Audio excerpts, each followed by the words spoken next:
We start today with a name that became this unwilling, tragic symbol for a whole global movement, George Floyd. Right. But to really get the shockwave that followed, we can't just start with the protest signs, or the headlines. We have to start with the man, the Yeah. father, the son, the friend, someone just trying to build a life. And what's really striking here, I think, is how the depth of the reaction connects back to the person. Mm-hmm. The sources really show his humanity. He wasn't just like an abstract figure in a conflict. Our sources paint this picture. Born in North Carolina, but mostly raised in Houston, Texas.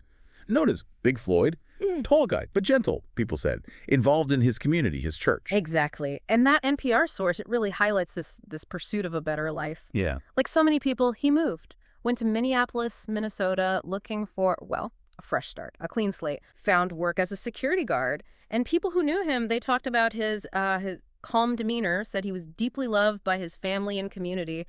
This wasn't a life defined by how it ended. It was a life looking for stability, for dignity. And that brings us to the context of the time, something we often forget when we think back to the summer of 2020.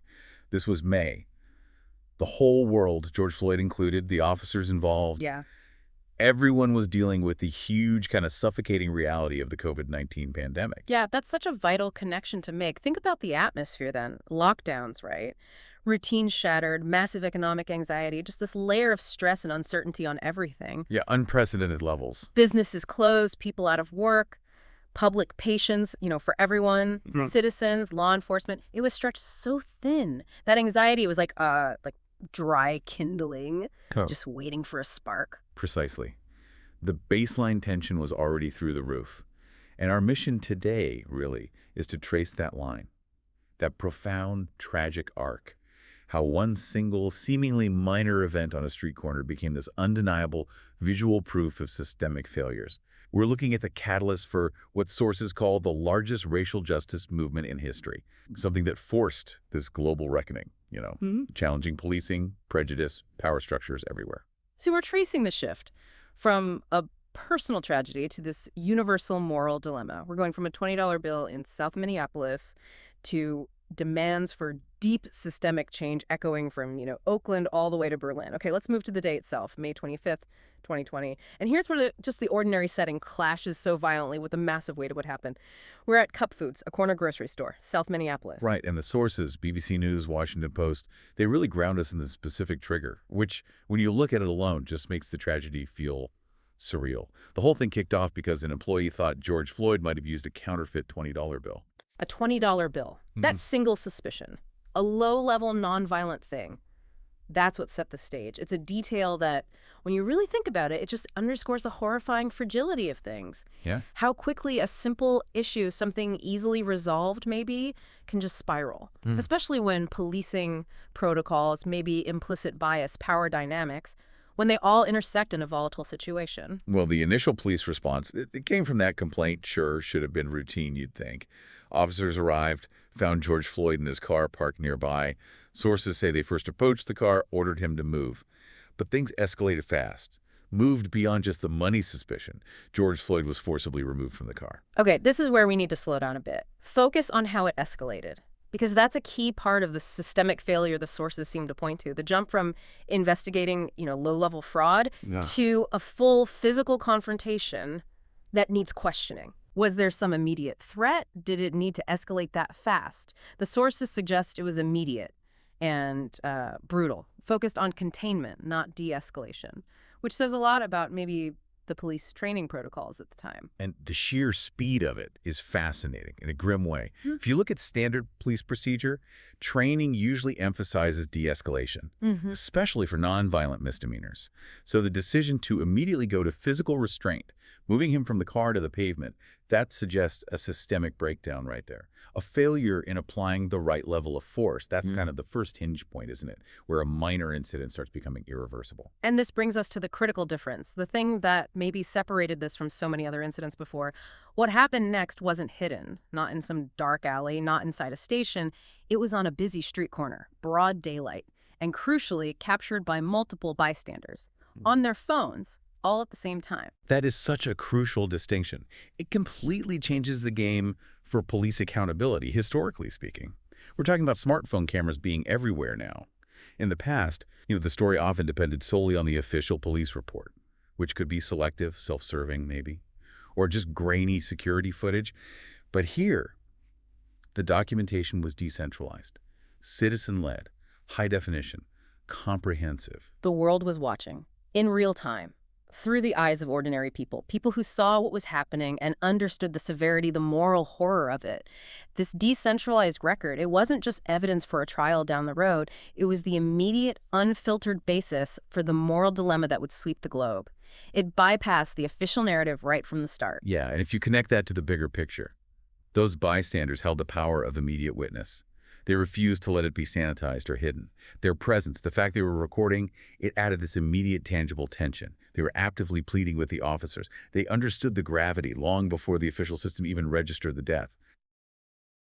Right, we have to move now to the most intense part of the sources, the details that really made the world stop and look, the details that cemented the undeniable moral truth of it. The NYT, the BBC, they detailed a specific, horrifying action. Officer Derek Chauvin knelt on George Floyd's neck. And the duration of that action. Yeah. That's what seared this into everyone's mind. It became the defining factor in the critique that followed. The pressure stayed on, according to sources, for over 9 minutes. Specifically, 8 minutes and 46 seconds was the initial figure, later revised slightly, but the sheer length of time remained brutally clear. 9 minutes. It's an eternity in that context. Yeah. Especially when you consider what George Floyd was saying during that time, the agonizing details. That's the ultimate agonizing detail, isn't it? He repeatedly pleaded, "I can't breathe." You hear that phrase, it just communicates this visceral reality, despair, suffocation. It wasn't just physical distress. It was a desperate moral appeal, a plea for basic human dignity, for life itself. And it was systematically ignored. And what's crucial here, which the sources detail, is the role of the other 3 officers. Tu Thao, J. Alexander Kung, Thomas Lane. This wasn't just one person acting alone. It was a collaborative failure of duty, you could argue.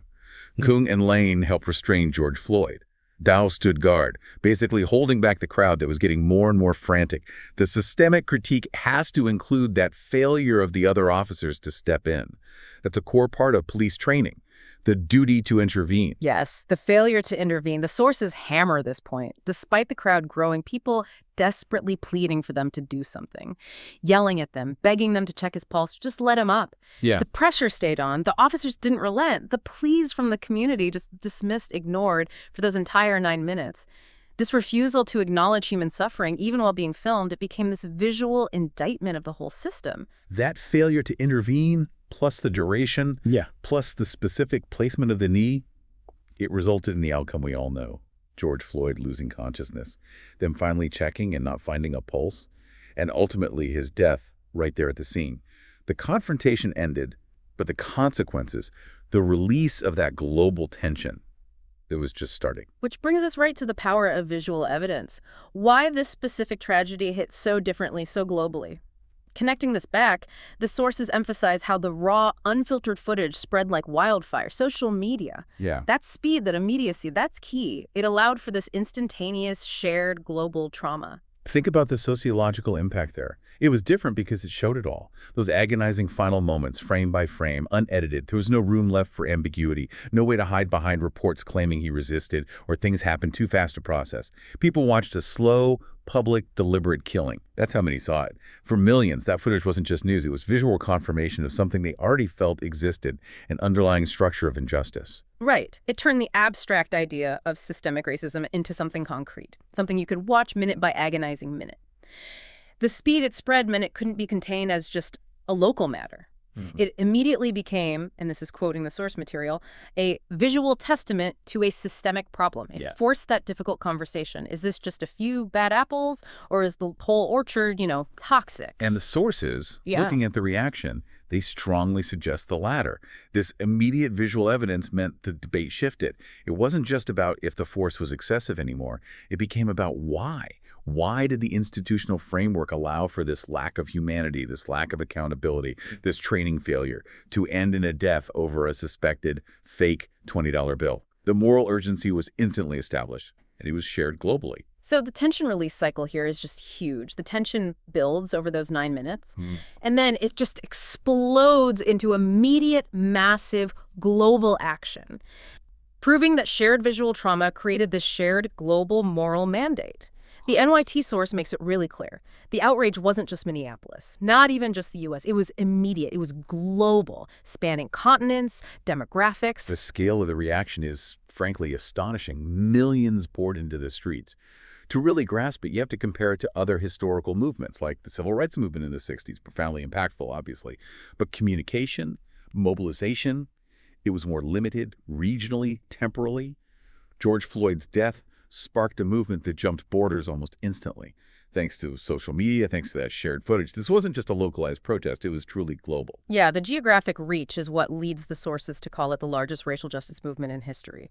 We saw huge demonstrations in every major U.S. city, of course, Minneapolis, New York, L.A., but internationally. Yeah. Protests hit London, Paris, Berlin, Sydney, Tokyo, major centers everywhere. In some places, like the U.K., the protests got really specific, confronting their own history, pulling down statues linked to the slave trade, like Edward Colston in Bristol. That global participation, it confirms the video tapped into something universal. A moral dilemma about state power abuse, about human dignity. And the rallying cry was clear, loud, Black Lives Matter. This wasn't just a slogan, though. It became a platform demanding specific, concrete changes, which the sources carefully identify. Yeah, the sources lay out the core demands pretty clearly. Accountability, first off, for the officers involved, then sweeping police reform. That included everything from mandatory body cams and better de-escalation training to rethinking police funding entirely. Right, the defund or reallocation debate. And fundamentally, an end to racial injustice embedded in the legal system, in social structures. And we really need to stress the historical significance here. George Floyd's death ignited something that forced these uncomfortable conversations about institutional racism everywhere. In boardrooms, government offices, around dinner tables. All over the world, it demanded profound systemic change at every level of society. Challenging school curriculums, corporate diversity initiatives, and most urgently, the legal structures around policing itself.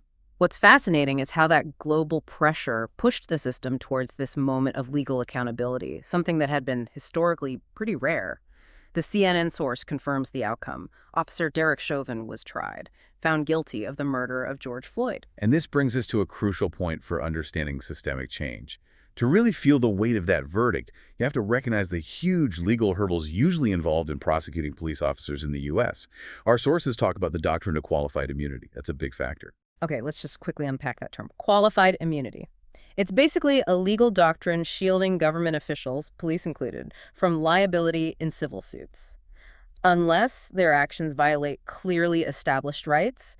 And often that means the exact violation had to be previously ruled on by a court. Exactly. So in simple terms, it makes it really hard for people to sue officers for misconduct, even when rights were clearly violated, if not technically a crime. Absolutely. And the global focus on the Chauvin trial was so intense because prosecutions of officers for on-duty actions are statistically rare. Successful murder convictions, almost unheard of. So the fact the jury came back guilty on murder and manslaughter charges, despite those usual legal protections, it showed the visual evidence, the global pressure. It was strong enough to overcome decades of institutional barriers in this case. That verdict felt like a crucial moment, didn't it? A temporary release in that tension arc. For many, it represented a necessary step, even if maybe not sufficient, towards accountability within the system, especially given those global demands. It was this singular moment where the legal system acknowledged the severity of what the whole world had witnessed. It showed that overwhelming visual evidence can sometimes pierce that shield of institutional power. True. However, as the sources immediately caution, right, one verdict doesn't dismantle the systemic issues. No. The training, the culture, the legal framework like qualified immunity. Right. The things that allowed it to happen in the first place. Right. The verdict was a reaction to the crime, not a guarantee the system itself was fixed. The real systemic reckoning, that work, continued the moment the jury left the room. So if we connect this all together, the whole story from the $20 bill to the global protests to the verdict, it all kind of synthesizes into this one overarching, really painful theme. George Floyd's story is this constant, unavoidable reminder, isn't it, of the ongoing struggle for racial equality and the persistent flaws in how justice is carried out. It's like a mirror held up to society globally. And that mirror forces confrontation, doesn't it? The event challenged all of us to face uncomfortable truths. about three deeply connected areas that really define these structures of injustice: policing, prejudice, and power. And we need to look at each one not just philosophically, but through the specific policy actions and debates that followed, as the sources document. Okay, let's start with policing then. Confronting truths there meant an immediate push for concrete policy changes.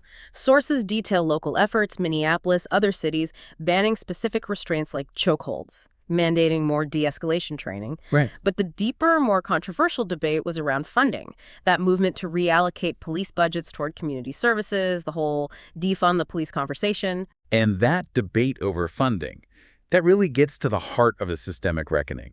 It asks the question, are police the right response for every single social problem? Mental health crises, suspected minor fraud. Systemic change based on these sources means fundamental shifts.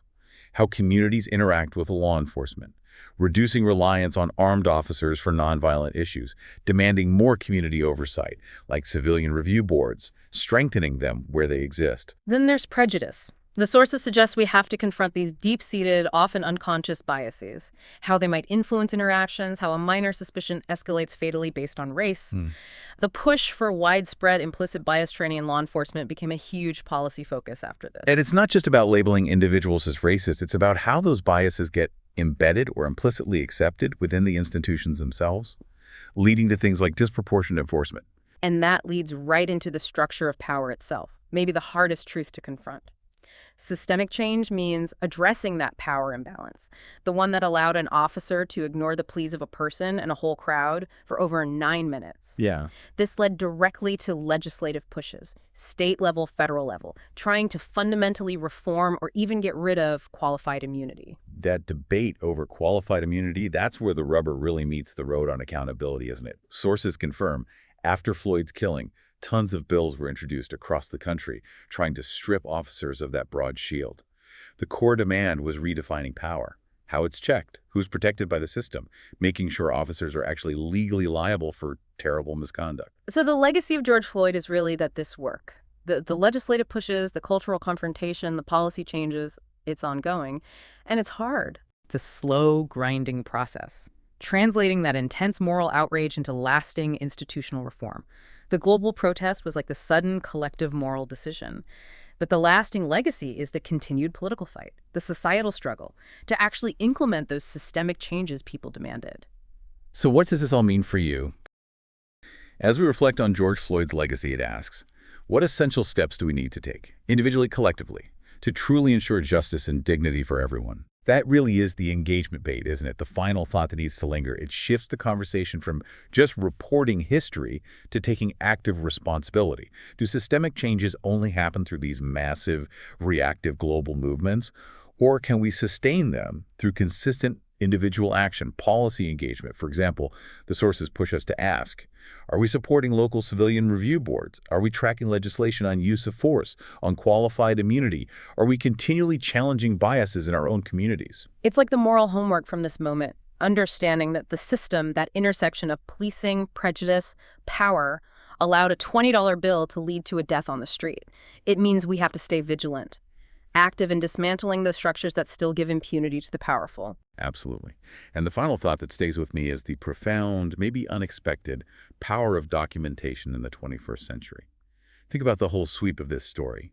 A local tragedy transformed into this mandate for global systemic analysis, for legal action, all driven by the power of a single bystander's video, captured on a simple cell phone. That footage was the pressure point, the undeniable truth that forced the global reckoning. Yeah, that footage confirmed what millions felt instinctively. It showed the undeniable reality of unchecked power and the enduring, difficult legacy of George Floyd's story. It's that process of confronting these uncomfortable truths about policing, prejudice, power, actively seeking systemic change. It's a hard journey, but one we have to continue. We've taken the sources, looked at the man, the moment, the massive movement, and that enduring mandate for change, both legal and systemic. The information's clear. The responsibility now is in applying it, sustaining that push.